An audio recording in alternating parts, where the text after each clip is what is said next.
Assalamu alaikum, ladies and gentlemen. Welcome to this week's Muslim Super Dad and Wonder Mom video cast. Now, if you are like me, one of the key questions that you often think about has to do with schooling.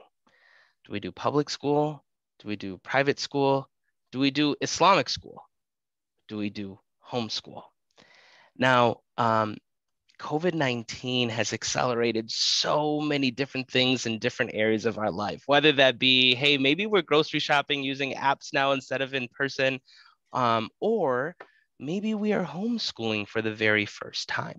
And I'll tell you from a very personal place, my family has actually also made the decision to homeschool for our own children. And that journey has been a wonderful journey and one that, alhamdulillah, my wife and I have found so much value in, not just for ourselves, but also the community of other homeschooling families that we do it with here in Minneapolis, Minnesota.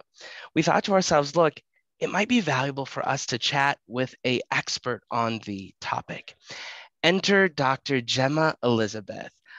Dr. Gemma Elizabeth is an expert on the topic of homeschooling and alhamdulillah has supported thousands of families related to this journey. She is a homeschooling mother of four in the United Kingdom, as you will soon discover through her wonderful accent and the way that she says water. Um, Water. No, I'm kidding. She hasn't said that yet, but I'm sure we'll get her to say that. She has an award-winning blog, ourmuslimhomeschool.com, and she also has an acclaimed podcast called Raising Mums. Again, you know that she is from the UK because they say mums instead of moms. Okay. She also has a homeschooling course, launchyourhomeschool.com, which inshallah will be launched relatively soon, where she supports tens of thousands of Muslim families to educate their children. When she is not teaching her kids or her community of Muslim moms online, you'll find her curled up in her favorite armchair with a coffee and a good book. So with that, Dr. Gemma, thank you so much for joining us. Thank you. I'm very, very excited to be here to speak with you all today. So you guys, if you had any doubt that Dr. Gemma is from the UK, she definitely is. So Dr. Gemma, tell us a little bit about your family. So yeah, like you said, that we are in the UK. We live in the northwest of England. I've got four children, ranging from my youngest is 1, up to 10 years old. And we have been homeschooling them from the very beginning. They've not been to school. And yes, we love it. It's become a passion of mine that I love to talk about and share online and help other families to do the same. So tell me a little bit about that decision. You said from the very get-go, you've got a 10-year-old and your 10-year-old, you said, look, we are going to homeschool from day one. Walk us through that. How did you make that decision? I make it sound very simple, but actually it wasn't something that I planned. Here in the UK, homeschooling is really very strange thing. And 10 years ago, it was even stranger. But with my eldest, as he got to that age where we were thinking about schools, we started to visit schools in our area, I just felt very much called to homeschooling. You know, every school that we went to, every avenue that we explored, it didn't seem right. It didn't seem like it would suit him. And so I did know a couple of people who homeschooled. And so I went to them and approached them and learned more about it. And we decided that we would take the leap, but it would only be temporary, just for a year or so.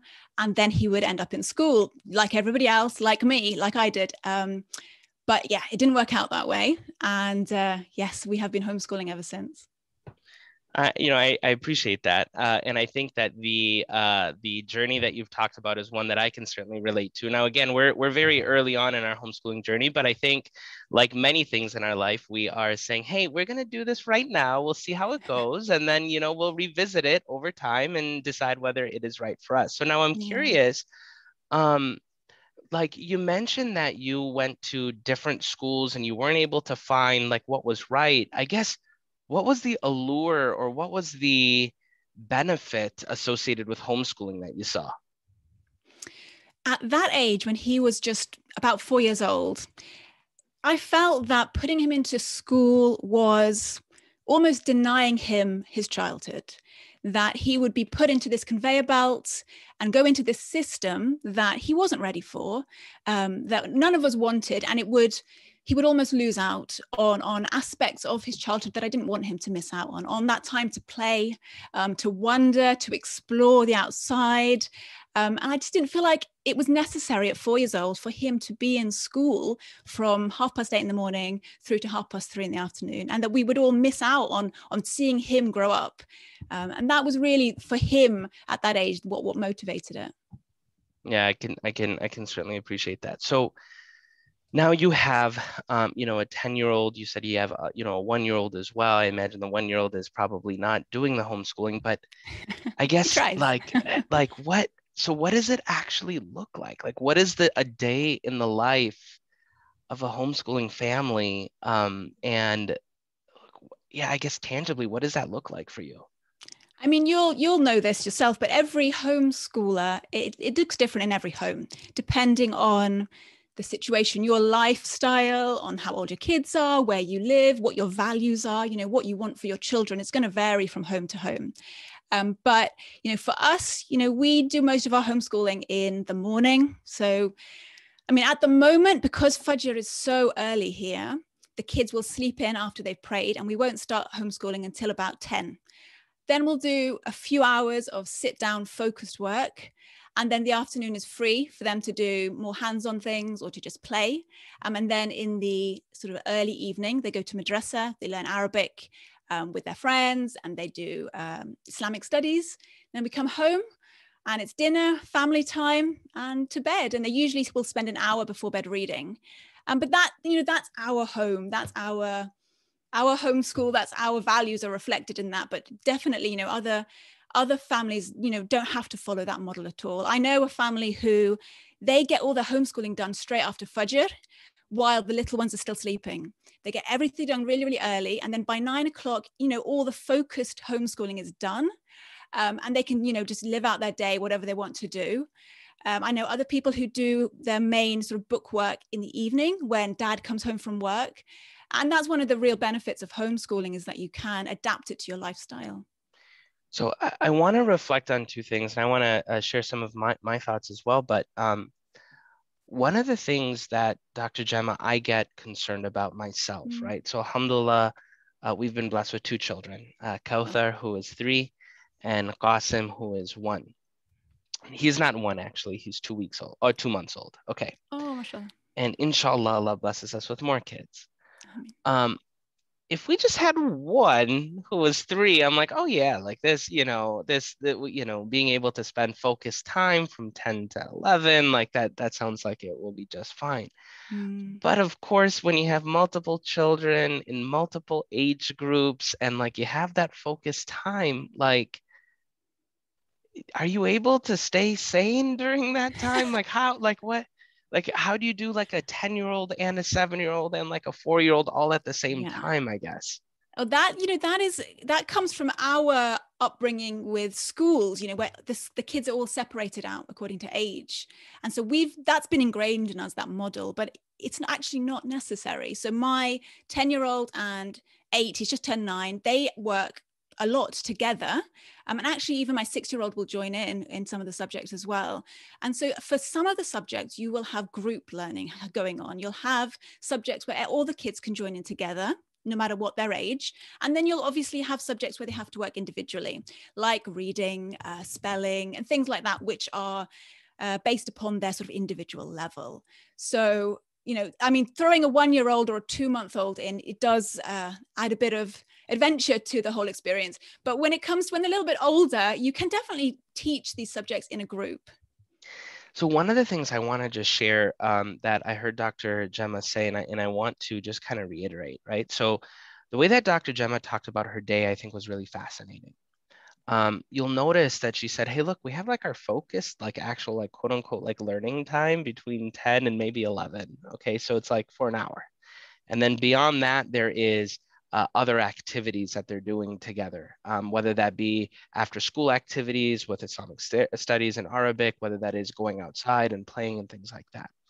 And this was one of the things that I learned when we started homeschooling. Firstly, when I think about the traditional model of schooling, it's like, oh, well, they're in school from like 9 a.m. until 4 p.m. And so if we're like not doing it from 9 a.m. to 4 p.m., are we like, are we missing out? And the answer is no, you're not missing out, because when you actually think about that 9 a.m. to 4 p.m., the amount of like focused time that a child gets like one-on-one with their teacher is quite limited.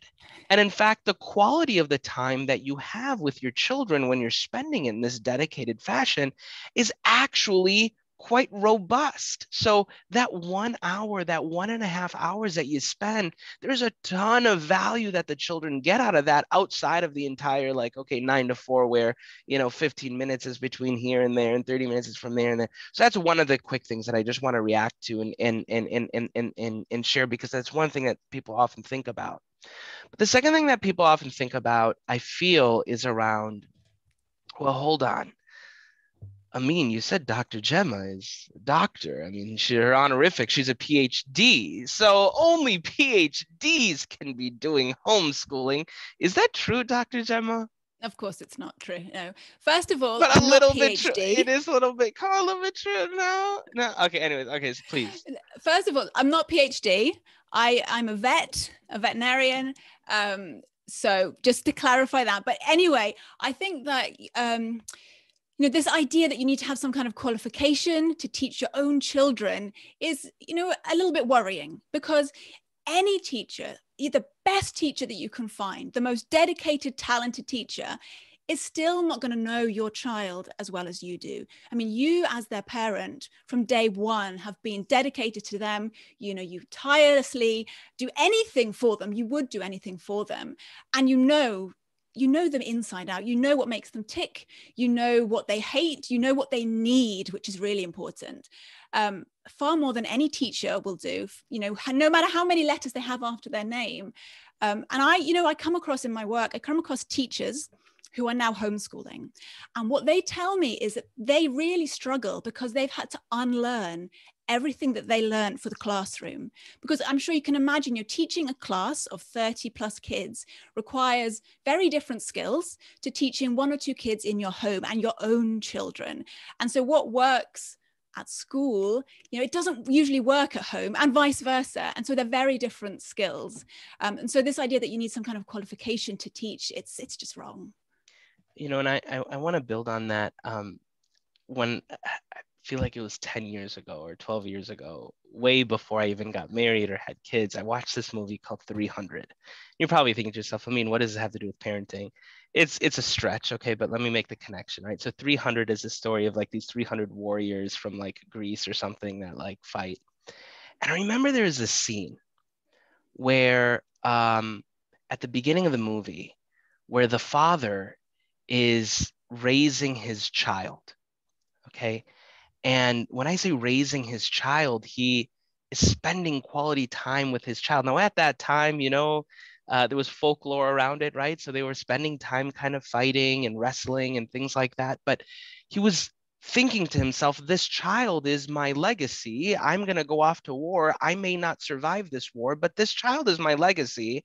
I want this child to grow up. And by me training this child, perhaps it will be a way for me to ensure that he grows up to be a good man. Now, again, movie. The single most important variable that impacts a child's understanding of who they are is not where they go to school. It's not where they live. It's not if they go to Islamic school. It's the quality of the relationship they have with their parents. Parents, not just in what they say actually, and the books that they read with their kids, but even the role model that they demonstrate with their children are actually the most important pedagogical tool for learning, right? That role model that a mom or a dad sets is actually very powerful. And by the way, who else is more invested into our children's success than we ourselves, right? And so I just want to underscore that idea that every one of us as a parent, not only are we kind of equipped, of course there's learning we have to do, of course there's a journey we have to go on, of course we have to try to find those resources, of course we have to put in the work, but there's probably no better teacher for our kids than their mom or their dad or, a family member. So I want to ask you about a separate thing, and this is one of the things that I get concerned about, is around, I guess, discipline. And what I mean that is, I guess, like discipline and timing. Okay, and I'll just share very personally. There are times in my life when I'm very disciplined. Wake up at 6 o'clock, work out, do the box, so on and so forth. And then there's sometimes where I'm like, well, it'd be nice to sleep in a little bit. Last night was kind of a long night. And I kind of worry around, or one of the things that my wife and I talk about is like, how do we maintain that level of discipline? Is it important to, maintain that level of discipline with respect to kind of our homeschooling approach? I mean, first of all, I think you have to be a little bit gentle on yourself, and realize that what you are setting out to do with your family is a big task. It's a big job. And if you do need a lie-in every now and again, it's okay. It's okay. And probably your children could do with a lie-in sometimes as well. I do think that it depends on your personality with regards to how disciplined you are. And I also do think that kids benefit from some kind of a routine. It doesn't have to be rigid, but they do like to know what's coming. So, I mean, something that I talk about with my community online is that one of the best ways to stay focused and disciplined with your time is to remember why you're doing it. Remember your intention of why you started homeschooling in the first place. And something I encourage my students to do is to actually write it down and stick it next to their kettle in the morning. So when they make their cup of coffee or cup of tea in the morning, they can remind themselves of why they're doing this. Because when you homeschool, like you said, this is a journey, there's a lot to learn. And so of course we make mistakes sometimes, and the days don't always go as smoothly as we hoped. And if we've got that intention very firmly fixed in our minds, and maybe even on the wall next to the kettle to remind us, it can really help to keep you disciplined, and focused in your homeschooling efforts. Okay. We talked a little bit about like this, the hour and a half piece. And then we talked a little bit about like, no, as a parent, you can do it. But Dr. Gemma, like, do you ever in your heart, like kind of wonder like, oh man, are my kids going to fall behind? Or like, another thing that I think sometimes people worry about is like, oh man, are my kids going to be like socialized? Like, are they going to have a good ability to like connect with the outside world? Because, I think that there's sometimes a feeling that like, oh, we're insulating them or something like that. I'm curious on how you would respond to those. Well, first of all, when somebody says to me that they're worried that their kids are going to fall behind, I know, or the almost certainty that those parents are not going to let their kids fall behind. It's those parents that you really don't have to worry about their kids. But I do understand this concern that your kids are going to fall behind, whatever that means. I would question that as well. Who decides that arbitrary value, that sort of boundary that, a 7-year-old must know this, an 8-year-old must know this. I would question that as well. But, first, we live in an age of information. So there's all the information out there to support you online. I mean, in fact, there's so much information, it can be very overwhelming. So there are resources out there to help you. And homeschooling is an ever-growing community. There are more and more homeschoolers every year. So there's always people to turn to and ask for help, especially with social media as well. But I also think that you have to dig a little bit deeper and think about the fact that the knowledge that your child gets, the knowledge that they leave your home with, that is part of their risk. It's part of their provision. It's what has been predetermined before they were even born. When they were inside the mother's womb, it was determined. And so you really don't need to worry. You don't need to be concerned that, what if my efforts, what if what we do at home is not going to be enough? because Allah has already decided what enough is, and whatever your child, your son or daughter leaves your home with is what they need for their life to come, for their life in this world. And really what you will be judged on is not whether or not your child goes to Harvard or whether or not your child is a practicing Muslim even at the end of the day. It's that you'll be judged upon your efforts. You'll be judged upon, did you do your best? Did you try your best with your son or your daughter? And so I think that's what it all comes down to, again, is to remember to trust in Allah about it all. I appreciate that. And I think that that's what we have control over. And when we, focus on what we have control over, it actually like alleviates a lot of the stress, I would say. Now, I want to, I have some thoughts here as well that I want to share. But before I do, I want to ask you about this question around the whole social piece. There's a notion that I think people have that, if you end up, homeschooling, then your children, maybe they won't be able to interact in, public spaces or socialize with, the world that they grow, that they live in. I wonder, how would you respond to that? I think it's a really interesting question, because I think a lot of people go into homeschooling because they're worried about the actual complete opposite. The idea that going to school, the social experience that they'll get at school, will somehow damage their child, and they want to protect their son or daughter from the social impact of school. So on one hand, you have people saying negative things about homeschoolers, that they won't get the right social experience. And then as well, you have homeschoolers who say that, well, what about protecting them from negative influences at school?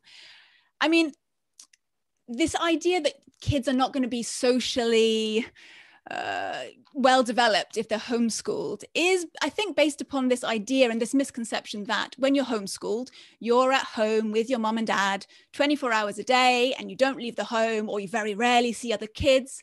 I mean, that's just not the reality. I mean, in modern day life, you can't stay secluded in your home. There are so many things going on for kids. Certainly in the West as well, we've got after school clubs that homeschooled kids go to. Homeschooled communities as well have their own things going on, social get-togethers, opportunities to learn in groups. There's libraries, museums, all kinds of things going on where kids can take part in those things, as well as, of course, just ordinary day-to-day life that homeschool kids get the opportunity to take part in. Things like volunteering, going to the allotments and doing gardening, or, there's so many things that homeschooled kids actually have an advantage with socially, that their school friends cannot do because they're in school, 9 to 4 every single day. Yeah, so I wanna add to what Dr. Gemma has mentioned. So first is this, with newer kids, we do a lot of work on identity development, and the research that we've done has been primarily around identity development, specifically in the world of children. And one of the terms that's often used is called a community of practice. Okay, and a community of practice is the sum of basically all of the social interactions that a child has in their life. Okay, so it is the summation of, for example, who they live with, maybe it's their grandma or their grandpa. It is a summation of, who they interact with, at school, perhaps where they go for karate, perhaps where they volunteer, perhaps who comes over for dinner on Friday and Saturday nights, so on and so forth. Now, community of practice is actually really an excellent tool, because this is one that we as parents have the ability to cultivate. We can actually make strategic decisions to say, hey, look, let's actually try to carve out like what kind of community of practice we want our child to grow up in. Now, what the research generally shows is that like you want a community of practice that has two kind of pieces in it. Number one are mirrors. So people who kind of mirror some of the identity, and again, I'm speaking from the world of identity because that's where we have our kind of knowledge. But like with respect to identity, you want to have mirrors, people who mirror the type of identity or the salient identity that we want to have embodied within our child. So for us, what that means is we want to be around some Muslims, right? So what that means is perhaps being enrolled in a madrasa. What that means is we actually have a homeschooling co-op, which Allahu Akbar has been one of the best things that ever happened to us. Perhaps we can talk about that in a little bit. That also might mean on Friday and Saturday nights, we get together with various people for burgers and grilling. And as Dr. Gemma says, like to make tea in the kettle. We don't really say kettle, but I think that's a cool word. But then there's also windows, okay? Windows are what? Windows are kind of, being able to peer out and perhaps have exposure to people who are different, all right? So for us, that's our neighbors, Barry and Mary Jo, okay? And Hannah and Jose, okay? So we, of course, have a strong relationship with them. And so our kids play together sometimes. Also, what that means is we're enrolled in Minnesota. We have something called ECFE, that's early childhood foundational education or something like that. So there's like some classes that are like 2 days a week that are kind of like extracurriculars that we'll be involved in. And so it's kind of a healthy level of, hey, we're also still socializing, right? And so together, what do all of these things do? They kind of allow us as parents to cultivate that social environment that our kids are growing up in, to ensure that it's an environment that we are really excited about, and that inshallah provides for the growth that we're looking for in our daughter, inshallah, if Allah, allows us to be successful in that. The second thing I want to just share is with respect to this piece around, hey, do we want our kids to go to Harvard and to Berkeley, both of which are great schools? No, I'm kidding. All right, sorry. Dr. Gemma, we started at Harvard, so like we kind of rub our noses about it sometimes. But okay. Of course, if you saw me on the streets, you'd be like, no, this guy, no, he's washed up. No, but anyways, I think that a lot of like this is real, actually. Like I think within a lot of our communities, there's this feeling of like, look, I want my kid to be successful. And then the way that we define success is we say, oh, it is going to like one of these schools or something like this.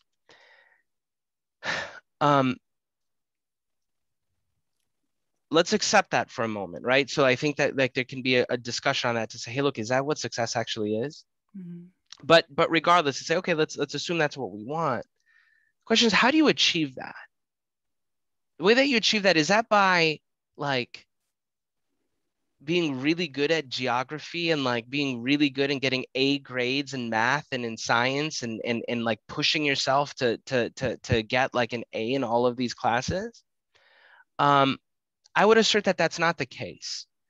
In fact, what I would assert is that the best way for ourselves and our children to achieve success, even in that way, is actually through the acquisition of character. Things like grit, perseverance, resilience, growth mindset. And by the way, this isn't just me saying this. Like, in fact, there's actually a lot of research that substantiate this. It's kind of like this old adage, give someone a fish, they'll eat for a day. Teach them how to fish, they'll eat for a lifetime. Right? If a child grows up with perseverance, this idea of, hey, if I fall down, I'm going to get back up. This idea of grit, this idea of continuing to try to level up so that way I can expand in my capability. The idea of zest, the idea of courage. These characteristics are the engine that allow our children to persevere. And by the way, these are not necessarily taught in public school. And are not necessarily going to be taught through standing in a classroom of 30 people with a teacher in front of you. No, more likely than not, these are going to be taught through the role model of a parent or through that interaction and through, for example, some of these extracurriculars and things like that. And so these are just a couple of things, Dr. Gemma, that come to mind with respect to those questions as you're articulating your thoughts related to them. And I'd just like to jump in there and just say, that there are a lot of very prestigious universities, whether or not you're interested in that or not, who are actively seeking out homeschoolers. MIT, Harvard, Stanford, Duke. I don't know the universities in America, but these are names that come up again and again who are actively seeking out kids who are homeschooled because of, just like you said, of the character, how they have that grit and determination, how they're able to think for themselves, to think creatively, how they don't need to be spoon-fed the information, but are able to do the research themselves, to draw their own conclusions. And they have a level of intelligence that perhaps mainstream education doesn't necessarily cultivate in and of itself. But homeschooling does. It gives children that freedom to dig deeper into subjects they're interested in. They don't need to conform. When you're homeschooled, you don't have to fit into a box. You don't have to conform. You don't have to comply necessarily. You can grow and reach a potential that perhaps you were meant to reach, and that for some kids, school would hinder you and hold you back. And I think some of these big institutions are seeing that homeschool kids have got something special going on. And maybe that is the future, that they're more creative and more resourceful. Dr. Gemma, I think you hit the nail on the head. And I want to ask you some very practical questions. But before I do, I want to just share one of my personal reflections on our journey. So here's the thing, right? When you go to school, and by the way, look, I also want to just recognize that homeschooling requires stuff like resources and time. Okay, it requires, for example, the ability for one of the parents to, for example, take lead and things like that, which I recognize as well. And there's some people who may not be in a position to do that. And so I recognize that as well. Having said that, one of the things I think about is, okay, in school, traditional school, I would be going to Kimberly Lane Elementary. That's where I went to school. And what is it? There is a very rigid curriculum that says, hey, in August and in September and October and November and the first week and the second week and the third week, this is specifically what we're going to be teaching our children. Okay. With homeschooling, now there's a entire world of potential and so many different ways that we can teach. And I want to talk about that next. But the primary thing is in a school, because there is one teacher and 20 kids, they must use this approach because they can't do any other approach. That's the only approach that can work. But if you are in a world where, hey, it is one teacher and one student, we can take an entirely different approach. Like, for example, an approach where we allow the child to say, hey, what are you interested in? They're saying, well, hold on, I'm really interested in the squirrel that we're seeing run around. Okay, well, let's double click and try learning about the entire world of a squirrel, okay? Or, and how that might relate to the acorn and how that might relate to the seasons changing and how that might relate to foliage and trees and that entire process, and allowing us to go down this rabbit hole and this journey, which, by the way, the learning that comes from there being much more robust, the learning that comes from it being much more impactful, and even going through that process of learning itself being instrumental for us developing character or developing our mindset around, hey, this is how we learn, this is how we teach ourselves, so on and so forth. And so, okay, having said that, Dr. Gemma, one of the parts that's so challenging, I guess, about that is I'm like, okay, well, there's a Montessori method, there's a Reggio Emilio method, there's a Waldorf method, there's all of these various curricula that I can use. How in the world do I get started? I think, for your age, for the age of your children, you start just like you said. You start with what they're interested in. You start with creating in your home an atmosphere that puts what's important to you first. So I know that is faith And I know that it's learning. So you create that atmosphere in your home where faith is central, where learning is central, and you follow their interests. So if it's about the squirrel, like you say, you double click. I don't know what that means, but you double click on that and you go down that rabbit hole, or, you know, and you pull in what you need to for that. So you can teach geography from squirrels. Where do all the squirrels live in the United States or in North America?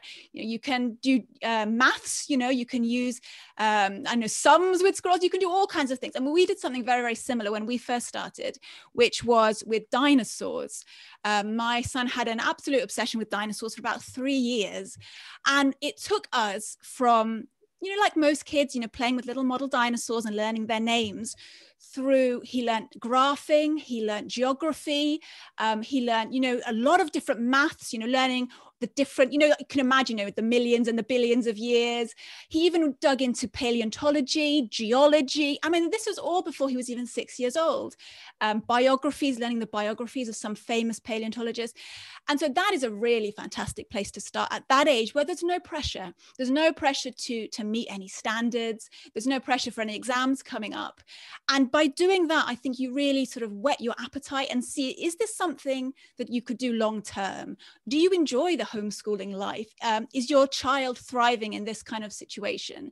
And also, you know, you learn more about the kind of resources that are out there, and it gives you time to do the research if you want to on Montessori, on Charlotte Mason, on all the other different kinds of methodologies that are out there. I think that is the place to start. And I think, you know, you're absolutely spot on with what you said there. So, you know, we are kind of running a little bit on time here. So I want to focus a conversation on like next steps. And so what are some of the resources that parents might be able to take advantage of, and specifically Muslim parents might be able to take advantage of, to kind of help them on this journey towards homeschooling? Well, I mean, first of all, you have to know the legal requirements wherever you live. You've got to, you know, work within the letter of the law. And because in some countries, homeschooling is not allowed. So do your research on that and find out what's required of you where you live. There are some states in USA and provinces in Canada that have very specific laws on what you must teach, and, you know, paperwork requirements and exams and such like that. Once you're clear on the legal requirements, then there's a whole wealth of things out there that you can look into. Like you talked about co-ops, I think that's a really good place to start, is to build a network, build a community around yourself to support you. So there is a website called home-school.com, and you can find local co-ops, organizations where you live, who homeschool as well, so that you can connect with other people. If you're here in the UK, Education Otherwise is the website you want to go to, and build up relationships with other homeschoolers around you. Now, in terms of curriculum for Muslim homeschoolers, there's not much out there yet, but I hope that will change in the future. So what people tend to do for curriculum is they take a secular curriculum and add in something Islamic, or they take the Christian, there are many, many Christian curriculums available, and they just tweak it a little bit to make it relevant to their beliefs. So, I mean, for us, we use Charlotte Mason curriculums that are out there, and there are many that you can search and find online.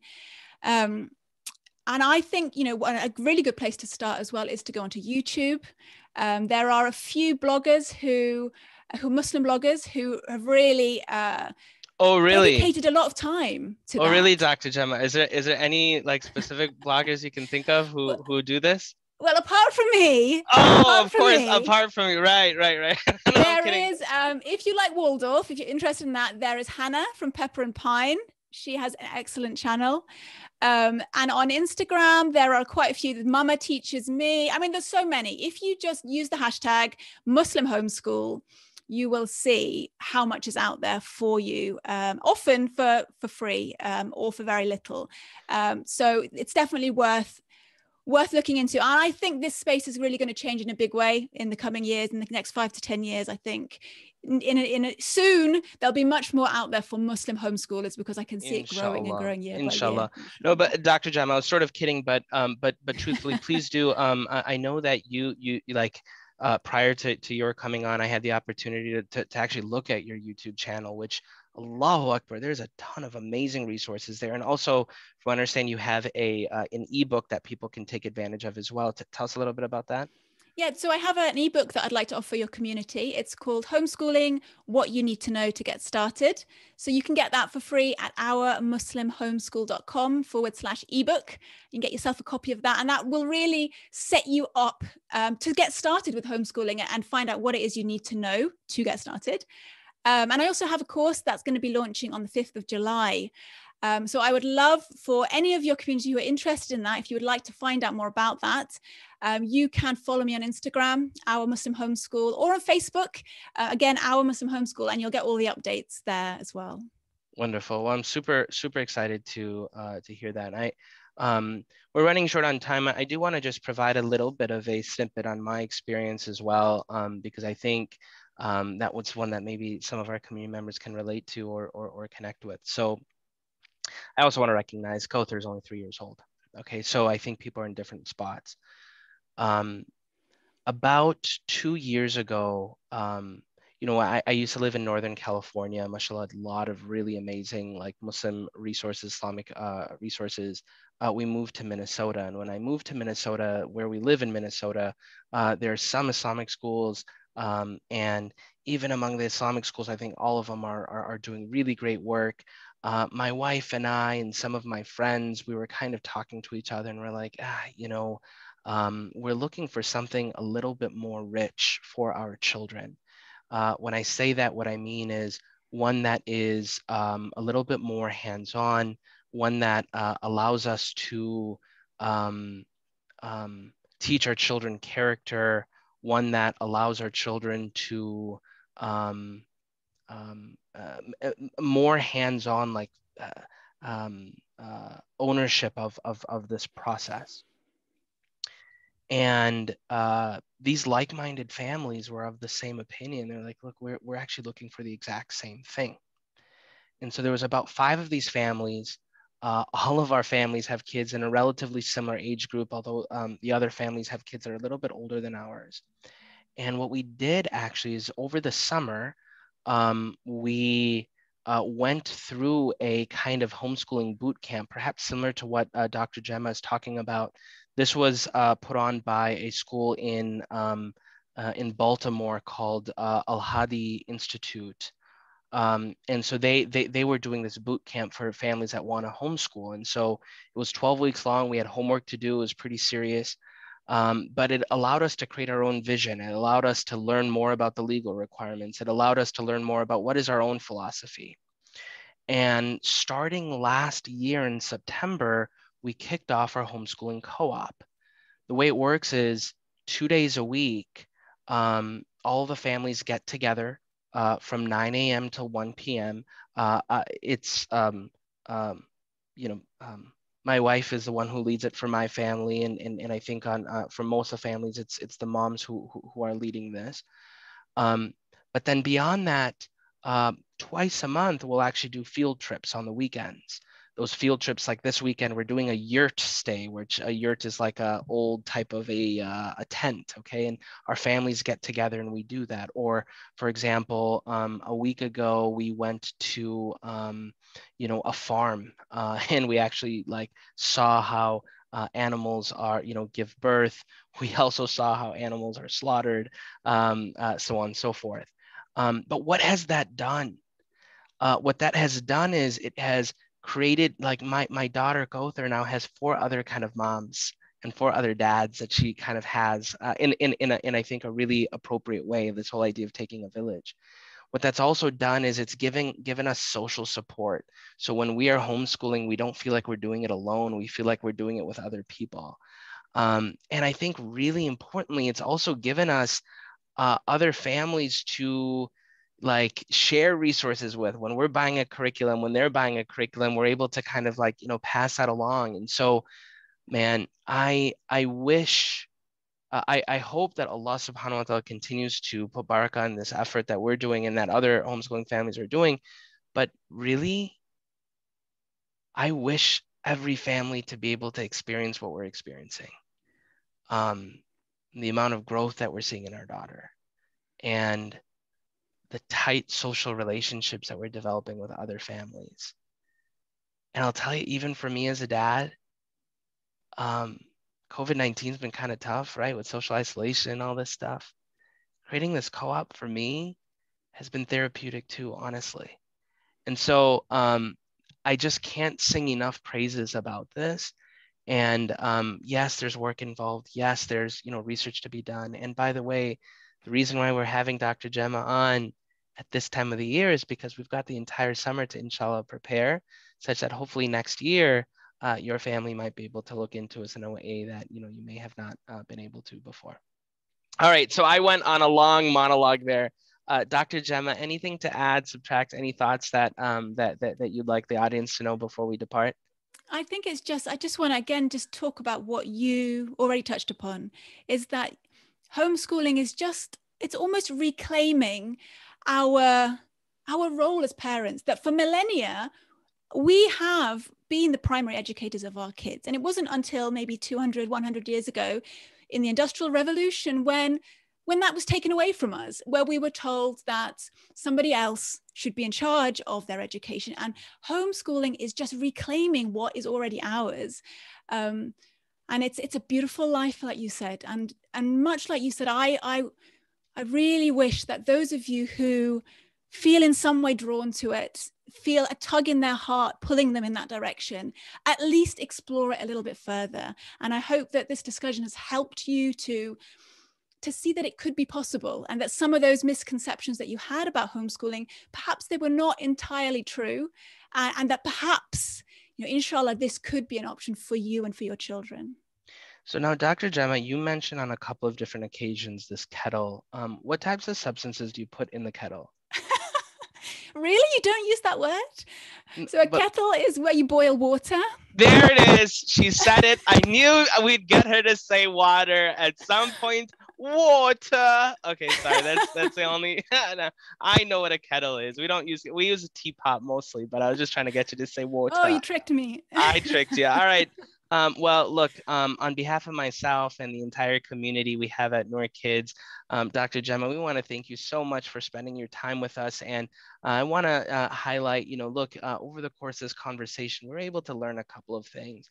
Number one is that I think this journey of homeschooling, like Dr. Gemma kind of got herself into it, and even myself, perhaps one way is to say, hey, let's give it a try and see what kind of happens, right? And so not biting off, oh, this is the decision we're making forever. No, let's make that decision for maybe one semester and see how it works out. The second thing that we learned was that, look, this isn't necessarily something that we have to think only teachers can do it. Like Dr. Gemma mentioned, the concept of teachers is actually kind of relatively recent after the Industrial Revolution. And in fact, parents play a really remarkable role as a teacher. We talked a little bit about, oh, well, there's some hesitations around the social and emotional development. And what we said was that, look, we actually have the opportunity to ensure that our kids are able to get that social development, but in an appropriate way, based off of a way that we as parents can try to cultivate for our children. One of the other things that we talked about was, where do we go to start? Dr. Gemma said, well, perhaps you should start by learning the legal requirements, and then beyond that, beginning to research, hey, look, what are the types of curricula that you are interested in? She also shared a number of resources for us to benefit from, including some of the Islamic and Muslim homeschooling content creators on YouTube, as well as the Our Muslim Homeschool website that has resources on it, and the class that inshallah is going to be starting. Beyond that, we talked a little bit about this idea of support. There is a healthy amount of support that exists, not just through online resources, but perhaps through a co-op and through other families that are also doing it. So I hope families were able to benefit from this and take some of these key takeaways. And with that, I want to thank you guys so much for listening to us, and Dr. Gemma for her time today. Thank you so much, Dr. Gemma. Thank you so much.